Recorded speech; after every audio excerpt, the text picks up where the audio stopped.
In the 14th century arose a conqueror whose name still echoes through history with dread. While Mongol hordes once swept the earth with ruthless efficiency, another warlord would surpass even their legacy of terror. His name was Timur, known in the West as Tamerlane, and his campaigns rewrote the very meaning of cruelty. Timur did not wage war like others before him. He studied the art of fear itself, crafting tactics designed not merely to conquer but to break the spirit of every people who dared oppose his march. Each siege was a calculated performance of horror meant to spread his legend faster than his armies moved. Born into a clan of warriors, Timur rose through bloodshed and cunning. He carved out an empire stretching from Turkey to India, leaving behind a trail of devastation that made even seasoned generals weep. His soldiers followed not just for plunder, but from absolute fear of disappointing their master. When Timur approached a city that refused surrender, he offered one final chance. Those who yielded faced enslavement, but those who resisted would witness something far worse than death. He understood that sometimes the threat of suffering could be more powerful than suffering itself. At Isfahan, after a brief resistance, Timur ordered the execution of 70,000 people. Their severed heads were stacked into towers, creating monuments to his wrath that could be seen for miles. The remaining citizens were forced to rebuild their own city using these ghastly pillars as foundations. These towers were not random displays of violence. They were architectural statements, carefully constructed to maximize psychological impact. Each layer told a story, each arrangement sent a message. Death here was not just punishment, but artistry in service of absolute terror.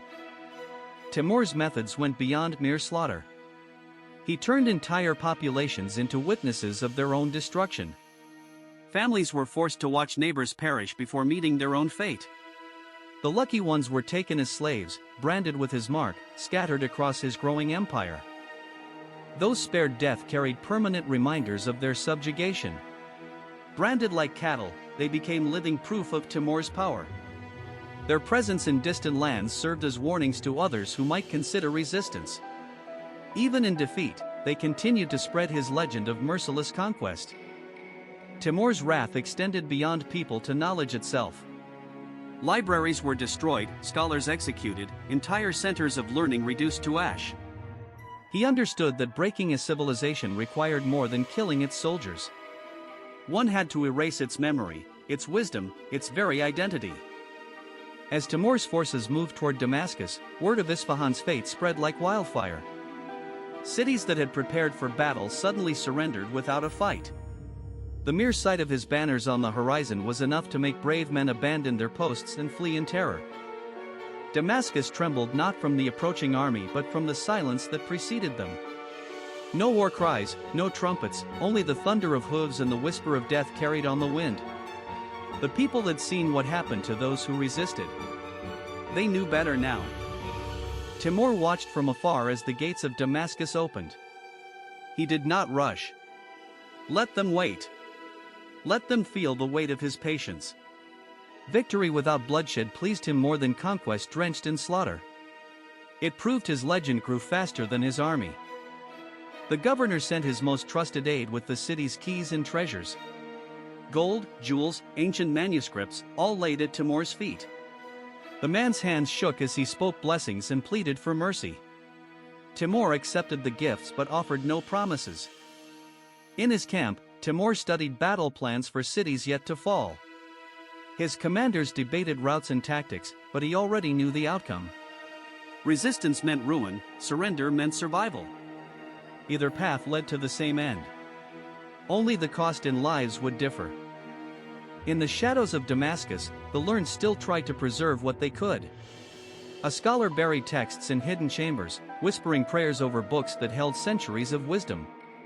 He knew Timur destroyed knowledge as eagerly as he conquered lands. The conqueror's men gathered the city's writings and set them ablaze. Sacred texts, poetry, histories, all turned to ash before the eyes of the helpless crowd. The fire rose high, its smoke a signal to other cities of what awaited them. Timur did not celebrate the destruction. He observed it with the same detachment he gave to executions. A people without memory were easier to rule. A civilization without books could not teach rebellion to its children. Ashes could not rise. The useful were taken, the rest left behind. Blacksmiths, weavers, architects, all bound for distant lands to serve Timur's empire. Families watched their sons and husbands disappear into chains, knowing they might never see them again. Beyond the city walls, the countryside bore scars from earlier campaigns. Villages once thriving now stood as monuments to war's cruelty. A lone survivor sifted through the remains of his home, searching for anything that might keep him alive another day. The army moved like a storm that never ended. Behind them lay ruins and silence, ahead stretched lands that would soon know the same fate. Timur rode at their head, his name now a curse and a prayer whispered across the known world. The survivor found only ash where his granary once stood. Hunger gnawed at his belly as he turned away from the blackened stones. In the distance, hoofbeats echoed against the sky, growing louder with each passing moment. He gathered what little remained and fled into the skeletal shadow of what was once his orchard. Timur's riders pressed forward without pause, their horses kicking up dust that choked the air. Behind them stretched a trail of destruction, ahead lay untouched fields soon to be trampled. The general's eyes remained fixed on distant hills where enemy scouts had been spotted. His grip tightened on his reins as new orders were shouted down the line. Timur felt no joy in conquest, only the weight of necessity driving him onward. Each village burned, each field laid waste, all part of a greater design he alone could see. His captains watched their lord's face for signs of mercy that never came. The campaign must continue until all opposition bent before his will. The soldiers moved through the cottage with practiced efficiency, taking anything of value while the family pressed themselves against the wall. Children cried softly as their father stood helpless, hands empty, heart heavy with powerlessness. One soldier paused to examine a wooden carving, then tossed it aside without a second glance. The boy pressed deeper into the cart's shadow as armored figures dragged screaming villagers toward the growing column of prisoners. His mother had told him to stay hidden, to wait until darkness came before moving. But hunger made his stomach ache and the soldiers showed no sign of leaving. He clutched his sister's hand tighter, hoping she would not cry. Maps spread across Timur's saddle showed enemy positions marked with small stones and bone markers. His commanders leaned close, pointing at routes and discussing supply lines in hushed voices. The general traced a path with his finger, noting weak points and strongholds yet to fall. Victory depended on speed and surprise, neither of which could be guaranteed. The captured artisans shuffled forward in chains, their skills now their greatest burden. Blacksmiths who once forged tools now faced uncertain futures far from their homeland.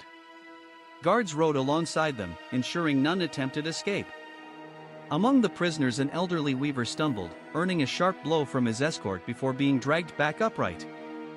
Orange light painted the sky as Timur's forces withdrew from another conquered settlement. The work of destruction completed, they left behind only glowing embers and the acrid smell of smoke. Villagers who had hidden in cellars began to emerge, coughing and weeping as they surveyed what remained. Some searched for loved ones while others simply stared into the flames. As night fell over the smoldering ruins, one rider departed from the main column and headed toward distant hills. His cloak billowed behind him as he urged his mount forward, seeking something beyond Timur's reach. The general's orders had been clear, but duty warred with conscience in his heart. Somewhere ahead lay answers that neither army nor empire could provide. The narrow path wound upward through towering peaks where mist clung to weathered stones left by forgotten peoples. Strange symbols carved into rock faces seemed to watch the approaching rider with silent judgment. His horse's hooves echoed off stone walls as he climbed higher, leaving the world of men behind. Whatever waited above would change everything he thought he knew about his master's cause. The rider pressed onward, undeterred by the growing cold. Each labored breath formed small clouds in the thin air. Behind him, the world burned under Timur's will. Ahead lay something older, something untouched by empire or war. The path twisted sharply, vanishing into fog that seemed to pulse with its own rhythm. His hands, scarred from years of sword and rain, tightened instinctively. The horse snorted, sensing unease in the air. He had ridden this route once before, long ago, when he still believed in the promises whispered by those who claimed to speak for gods. Now, only silence greeted him from the peaks above. Through the haze emerged the remnants of a forgotten age. Broken arches rose like skeletal fingers from the mountainside, their surfaces etched with symbols that predated memory. The rider dismounted, letting the reins fall slack as he stepped forward, boots crunching on brittle leaves and stone. At the center of the ruins stood a single monolith, taller than any tree. Its surface shimmered faintly, covered in runes that glowed like embers. The wind died as he approached, leaving only an unnatural stillness. He reached out, fingers trembling, and felt the stone pulse beneath his touch. Memories surged unbidden. A younger version of himself knelt in darkness, surrounded by robed figures whose faces were lost in shadow. They spoke of power beyond comprehension, of keys buried in blood in time. He had sworn oaths then, oaths he thought forgotten. The runes flared, casting strange shadows across his face. Recognition flickered in his eyes, followed by fear. This was the place. The stone before him was not mere rock but a door, one that opened only for those marked by fate. His palms still bore the scar they had given him. The ground trembled as the monolith parted, revealing a passage lined with swirling light. The air inside thrummed with energy, pulling at his cloak and hair. He hesitated, knowing that to enter was to abandon all claims to the world behind him. Then he stepped forward. The passage descended sharply, its walls alive with veins of pale light. Each step echoed strangely, as if the mountain itself were listening. He moved quickly now, driven by purpose. Somewhere ahead lay the source of the power the robed ones had promised, and answers to questions he no longer dared ask aloud. The passage opened into a vast chamber, its ceiling lost in shadow. Floating orbs cast pale light over shelves lined with relics and bones. At the far end stood an altar, carved from black stone and inscribed with the same runes as the monolith. He approached slowly, heart pounding. As his palm met the altar, the chamber erupted in light. Pain lanced through his arm, followed by a surge of power that made him gasp. The runes blazed, and voices whispered in a language he had never learned but somehow understood. The mountain stirred, and the world above would soon tremble. The whispers became a roar, images flooding his mind. He saw the world as it was, as it could be. The power here was not meant to be taken, but awakened. The mountain had been a guardian, and he, unknowingly, its chosen heir. His body thrummed with energy as the altar released its hold. The runes etched themselves into his skin, glowing faintly beneath his clothes. The voices faded, replaced by a deep silence. He was no longer just a seeker. He was a vessel. The passage back seemed different, no longer steeped in dread but filled with a quiet hum. Each step confirmed what he now carried. The relic the robed ones sought was not gold or stone. It was him. The mountain had chosen its own protector. Dawn broke as he emerged, blinking against the light. The world below stretched endlessly, unaware of what had awakened above. He looked back once, seeing not stone and shadow, but purpose. The mountain had spoken, and he would answer.